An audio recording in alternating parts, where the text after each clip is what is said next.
आज हम लोग का क्लास 12 लेक्चर नंबर सेकेंड होगा। लेक्चर नंबर सेकेंड में पढ़ेंगे एप्सिलॉन जीरो का आंकिक मान, मात्रक तथा बीमा क्या होता है। तो एप्सिलॉन जीरो का जब आंकिक मान निकालेंगे तो पहले हम जानते थे कि F equal to 1/4 pi epsilon zero Q1 into Q2 upon R square. ये हम लोग फाइंड आउट किए थे और यहाँ इसका जो वैल्यू था वो वैल्यू था 9 गुणे 10 घात 9 न्यूटन मीटर स्क्वायर पर कूलम स्क्वायर। तो 1/4 pi epsilon zero equal to 9 into 10 to power 9 newton metre square पर कूलम स्क्वायर होता है। तो ठीक यहीं से हम एप्सिलॉन जीरो का वैल्यू निकालेंगे।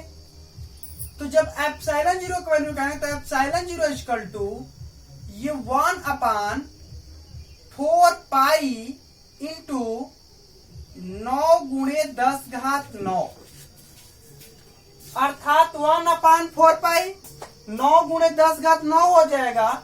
तो epsilon zero equal to 1/4 into pi का वैल्यू 3.14। तो 3.14 मतलब 3.14 multiply 9 into multiply 10 to power 9 हो गया। जब इसको सॉल्व किया जाएगा, इसको जब पूरा सॉल्व किया जाएगा, इसका गुणा होगा, जितना आएगा उसमें 9 से गुणा होगा, फिर जितना आएगा उसमें 1 से डिवाइड किया जाएगा, 1 में डिवाइड किया जाएगा। तो 8.85 इंटू ये 9 ऊपर जाएगा, पॉइंट को एडजस्ट करेंगे तो बचेगा 10 टू पावर माइनस का 12। अब जो 1/4 पाई का जो वैल्यू होता है न्यूटन मीटर स्क्वायर पर कूलम स्क्वायर। तो ठीक एप्सिलॉन जीरो का जो मात्रक बन जाएगा इसका उल्टा बना देंगे, कूलम स्क्वायर पर न्यूटन मीटर स्क्वायर होता है, न्यूटन मीटर पर स्क्वायर। अब देखा जाए हमें एप्सिलॉन जीरो का मान निकालना है, एप्सिलॉन जीरो का वैल्यू ज्ञात करना है, फाइंड आउट करना है। तो पहले जो 1/4 पाई एप्सिलॉन जीरो अर्थात यहाँ पे के था, यहीं पर के था तो के की जगह पर 1/4 पाई एप्सिलॉन जीरो रखे हैं। 1/4 पाई एप्सिलॉन जहाँ के कांस्टेंट था, इस कांस्टेंट का जो वैल्यू दिया गया था 9 into 10 to power 9 newton metre square पर कूलम स्क्वायर होता है। आगे इसी के थ्रू यही से हम एप्सिलॉन जीरो, क्योंकि एप्सिलॉन जीरो यहाँ पे रखा है, एप्सिलॉन जीरो का वैल्यू निकालेंगे तो इसका वैल्यू इतना हो गया। एप्सिलॉन जीरो का वैल्यू निकालेंगे तो ये 1/4 पाई इधर आ जाएगा और 9 गुणे 10 घात 9 नीचे आ जाएगा। जैसे यहाँ पे देख लेते हैं एक बार शॉर्ट में, 1/4 pi epsilon zero equal to 9 गुणे 10 घात 9 बटा में 1 ले लो, गुणा कर लिए 1 हो गया। इस पूरे का गुणा करेंगे 4 into pi into epsilon zero into 9 into 10 to power 9। हमें एप्सिलॉन जीरो का वैल्यू फाइंड आउट करना है तो सब के सब यहाँ किसमें है, मल्टीप्लाई में, और इधर सबको लेकर आएंगे तो सब के सब किसमें आ जाएंगे, डिवाइड में हो जाएंगे। तो 1/4 into pi into 9 into 10 to power 9 किसके बराबर हो जाएंगे, एप्सिलॉन जीरो के बराबर हो जाएंगे। ठीक यही कंडीशन यहाँ पे 4 into pi into 9 into 10 to power 9 ये क्या हो गया, एप्सिलॉन जीरो का वैल्यू हो गया। और एप्सिलॉन जीरो का वैल्यू जब फाइंड आउट करेंगे तो 8.85 into 10 to power minus 12 coulomb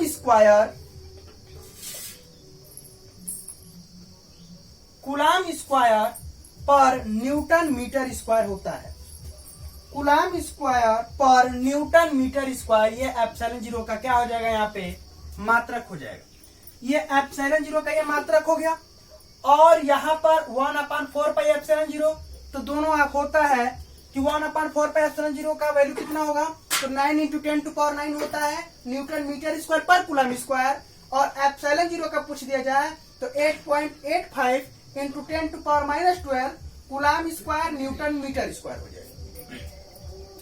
तो यहां से मेरा आंकिक मान न्यूमेरिकल वैल्यू फाइंड आउट हो गया, इसके मात्रक भी हो गए। अब हमें निकालना है क्या, बीमा। इसकी बीमा कैसे निकालें, तो इसकी बीमा कैसे निकाला जाए देखते हैं, बीमा कैसे निकलेगा।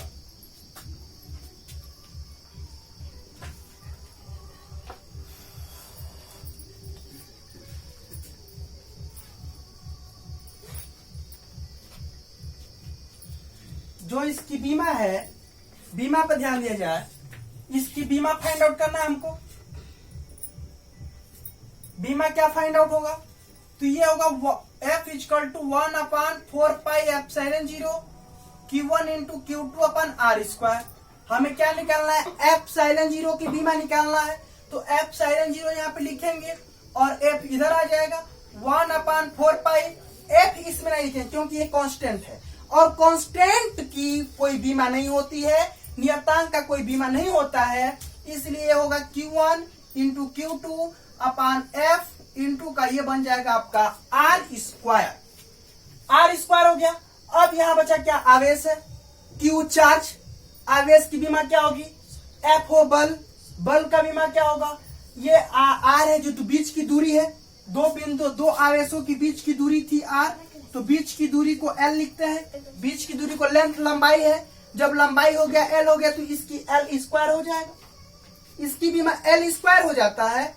तो अब चलते हैं आवेश का, यहाँ पे पहले निकालेंगे, फाइंड आउट करेंगे, एक एक फाइंड आउट करते हैं। आवेश है तो ये आपका आवेश, तो हम लोग क्लास 10th में पढ़ चुके हैं, I equal to Q/T। I का मतलब होता है विद्युत धारा, इक्वल टू आवेश, बटा में क्या होता है, समय। विद्युत धारा इक्वल टू आवेश बटा में समय। Q को आवेश, टाइम को समय, T को समय कहते हैं, तो I equal to Q/T। Electric current equal to charge upon time, अर्थात विद्युत धारा बराबर आवेश बटा में समय। ठीक यही कंडीशन में क्या करता हूं, यहां पे 1 ले लेता हूं, क्रॉस मल्टीप्लाई Q में 1 से कर देंगे तो Q हो गया, और I में T से मल्टीप्लाई करें तो Q equal to I into T। तो Q का मतलब हुआ आवेश, तो आवेश इक्वल टू क्या होगा, विद्युत धारा गुणे का समय। आवेश इक्वल टू विद्युत धारा गुणे का आपका क्या हो गया, समय हो गया। तो विद्युत धारा अर्थात Q equal to I into का T। अब विद्युत धारा का मात्रक क्या होता है, विद्युत धारा को किस में मापते हैं, तो विद्युत धारा का मात्रक एम्पियर होता है। तो विद्युत धारा को किसे लिखेंगे, A से लिख लेंगे। तो विद्युत धारा को मैं लिख लिया A, और टाइम को किसे लिख लेंगे, T। तो ये आवेश का क्या हो गया, AT। आवेश का क्या हो गया, AT। ये AT क्या हो गया, बीमा हो गया। तो जब भी बीमा होता है इस ब्रैकेट में बीमा को लिखते हैं, तो जो आवेश है ये आवेश का बीमा क्या हो गया, AT। अच्छा, आवेश का बीमा हो गया यहाँ पे। अब क्या है, बल, फोर्स है, तो फोर्स का बीमा क्या होगा, तो फार्मूला हम लोग पढ़े थे पिछले क्लास में हम लोग, F equal to M into का A, अर्थात बल इक्वल टू द्रव्यमान गुणे का होता है आपका त्वरण।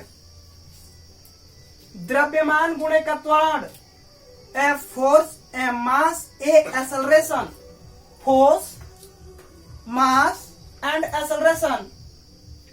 तो M का मतलब द्रव्यमान हुआ, A का मतलब त्वरण हुआ, और F का मतलब बल हुआ।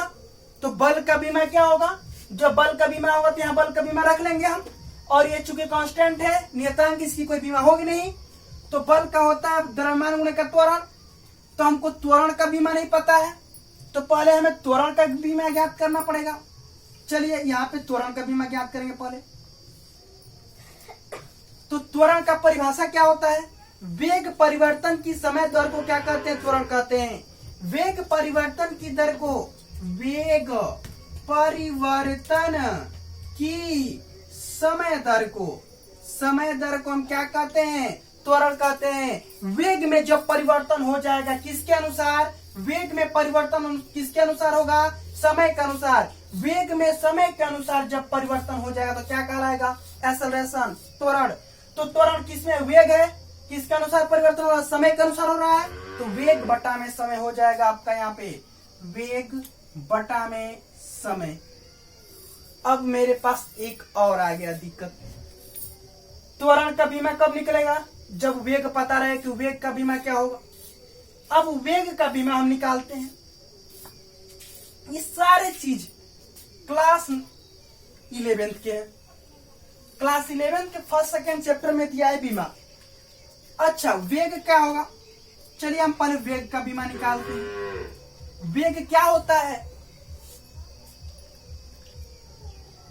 एकांक समय में, इसका परिभाषा होता है एकांक समय में विस्थापन की दर को, एकांक समय में विस्थापन की क्या होगा, दर होगा। ये विस्थापन किसके अनुसार हो, किसी समय के अनुसार हो। जब विस्थापन समय के अनुसार होगा तो क्या कहा जाएगा, वेग कहलाएगा। उसकी स्थिति के अनुसार, समय के अनुसार क्या हो, इसकी विस्थापन में क्या हो, इसकी विस्थापन में समय के अनुसार परिवर्तन हो जाए, वही क्या कहलाएगा, वेग कहलाएगा। तो क्या इसका बना, विस्थापन बटा में क्या हो गया आपका समय। तो विस्थापन क्या है, दूरी, दूरी क्या है, विस्थापन दूरी। यहां से यहां ये क्या दूरी हुई, इस दूरी को क्या लिख लिया हम, एल लिख लेंगे हम, एल लिख लिए।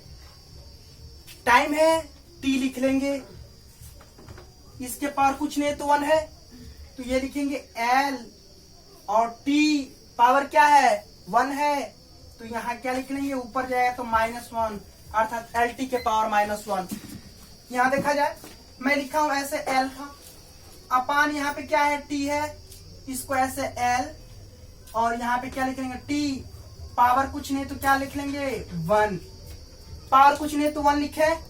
ये जब मल्टीप्लाई के रूप में लिखेंगे तो -1 हो गया, इसको 1 में लिखेंगे तो एल टी के पावर -1, अर्थात वेग जो है, तो वेग का बीमा क्या हुआ है, एल टी के पावर -1, वेग का बीमा एल टी के पावर -1। तो यहाँ वेग की जगह पर लिखेंगे। एक दूसरे से रिलेशनशिप में रहते हैं। बीमा निकालने की प्रोसेस यही है कि जब शुरू से हम जानेंगे तभी बीमा निकाल पाएंगे। एक दूसरे की रिलेशनशिप में बीमा आती है। तो अब वेग का बीमा, वेग का बीमा होता है आपका, वेग का बीमा होता है एल टी के पावर -1। तो हम लिखेंगे यहाँ एल टी के पावर -1, और बटा में यहाँ क्या है, टाइम टी है तो यहाँ लिख लेंगे टी। पुनः इसको जब लिखेंगे तो एल टी के पावर -1, और फिर ऊपर लिखेंगे तो ये चला जाएगा -1, तो -1 -2 हो जाएगा, अर्थात जब इसको लिखेंगे तो एल टी के पावर -2, एक एक कितने हो जाएंगे, 2 हो जाएंगे, तो एल टी के पावर क्या हो जाएगा -2। किसका हो गया, आपका त्वरण का हो गया। अब मैं द्रव्यमान को लिखते हैं एम से, और त्वरण का बीमा क्या है, एल टी के पावर -2, तो एल टी के पावर क्या लिख लेंगे -2। तो बल का बीमा क्या हो गया, एम एल टी की पावर -2, यह हमारा बल का बीमा हो गया। तो हमें बल का बीमा ज्ञात करने के लिए त्वरण का बीमा ज्ञात करना पड़ा, त्वरण के बीमा ज्ञात करने के लिए वेग का बीमा ज्ञात करना पड़ा। तो वेग का बीमा जो हुआ, वेग का बीमा लिखे यहाँ पे, फिर त्वरण का बीमा लगाए, और त्वरण के बीमा से हम किसका निकाले हैं, बल की बीमा का निकाले हैं। तो बल का बीमा एल टी की पावर -2 हो गया। अब यहीं पे हम क्या करेंगे, यहाँ चार्ज है, आवेश है, आवेश का बीमा क्या लिखे हैं, ए टी, क्या लिखे हैं, ए टी, क्या लिखे हैं, ए टी, तो यहाँ होगा ए टी, फिर यह भी चूंकि आवेश है, ए टी अपान हो गया, ए टी हो गया, ए टी अपान हो गया। आगे जब लिखेंगे हम ए टी हो गया। अब हमें बल है, बल की बीमा क्या ज्ञात की है, एम एल टी के पावर -2, यहाँ होगा एम एल टी के पावर -2। ये क्या है? बीच की दूरी को लिखते हैं एल से, तो चूंकि यहाँ होगा एल का स्क्वायर, तो यहाँ एक बार है, दो बार है, यहाँ टी 2 बार है, तो 2 बार टी हो गया, तो ए का स्क्वायर टी का स्क्वायर, और अपान ये एल के पावर 2 है, यहाँ एल के पावर 1 है, तो 2 और 1 कितना हो गया? 3 हो गया, तो यहाँ होगा एम एल के पावर 3 टी के पावर -2। अब ये चूंकि बटा लग गया, बटा लगने का मतलब कि भाग के रूप में है, अब इसके हम गुणा के रूप में चेंज करेंगे, तो जिसके पावर कुछ नहीं उसके पावर 1 है, और जो नीचे धन में है वो गुणा के रूप में लिखेंगे तो माइनस में हो जाएगा, जो माइनस में है वो किस में हो जाएगा? प्लस में बदल जाएगा। तो यहाँ पे होगा ए स्क्वायर टी का स्क्वायर, एम के पावर कुछ नहीं तो 1 है, तो -1 हो गया, ये +3 है -3 हो गया, ये -2 है +2 हो जाएगा। अब यहां लिखेंगे तो m के पावर -1 l के पावर -3, और यहां ले लेते हैं, सॉरी गड़बड़ हो गया, यहां है t के पावर 2, यहाँ t है, तो यहां हो गया, और t 2 बार यहाँ है, 2 बार यहाँ, तो t के पावर कितना हो गया? 4 हो गया, और a का क्या हो गया? स्क्वायर हो गया, m के पावर -1 l के पावर -3 t के पावर 4, और a का क्या हो गया? स्क्वायर। ये मेरा क्या है? बीमा है। किसका बीमा है ये? तो एप्सिलॉन 0 का ये क्या है? बीमा है। एप्सिलॉन 0 का बीमा हमें पता चल गया कि एप्सिलॉन 0 का, तो पेपर में ऑब्जेक्टिव क्वेश्चन पूछ सकते हैं कि एप्सिलॉन 0 का बीमा क्या होता है, एप्सिलॉन 0 का वैल्यू क्या होती है, एप्सिलॉन 0 का मात्रक क्या होगा, तो ये हमें कंफर्म श्योर होना चाहिए कि ऐसा होता है, और हमें प्रोसेस पता होना चाहिए कि बीमा कैसे निकाला जाता है। तो चूंकि ये क्लास 9 की चीजें थी, लेकिन फिर भी हमें डिटेल में बताना पड़ेगा, आगे डिटेल में नहीं बताया जाएगा, इसको डिटेल में बताना पड़ेगा कि कैसे निकलेगा, ये आखिर आया कहां से। तो पहले हम क्या रखेंगे? फार्मूला था F = 1/4 एप्सिलॉन 0। अच्छा, एप्सिलॉन 0 है क्या? मैं पिछले वीडियो में बताया भी हूं कि एप्सिलॉन 0 है क्या? निर्वात की वैद्युतशीलता है। एप्सिलॉन 0 को क्या कहते हैं? निर्वात की वैद्युतशीलता।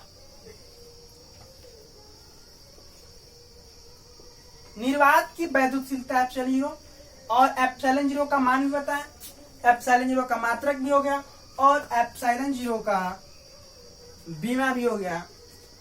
अब आप लोगों का अगला क्लास, जो नेक्स्ट क्लास होगा, एक इम्पोर्टेंट क्वेश्चन होगा पेपर की दृष्टि के लिए। तब तक के लिए धन्यवाद।